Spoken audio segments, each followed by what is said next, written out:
Ang ganda ng sinabi dito ni Papa Jack. Sabi niya, kung mahal mo talaga ang isang tao, hindi ka maghahanap ng wala sa kanya.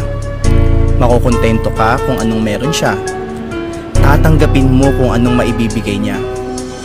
Kaya nagmahal ka dahil may nararamdaman ka at hindi dahil may kailangan ka. Gusto kong pakinggan mo ng maigi to. Kung totoong mahal ka ng isang tao, hinding-hindi yan maghahanap ng mga bagay na kulang sa'yo or yung mga bagay na wala ka.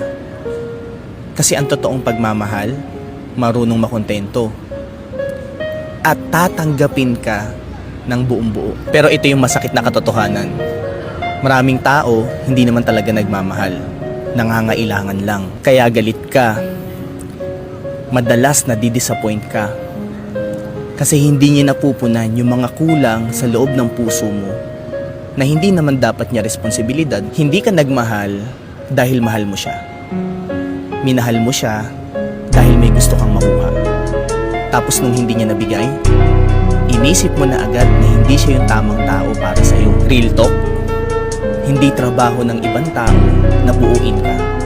At never ever napapasok sa isip mo na kailangan mo yung tao na yan para punan lahat ng pagkukulang mo. Tandaan mo, nagmahal ka dahil mahal mo siya. Hindi ka nagmahal dahil may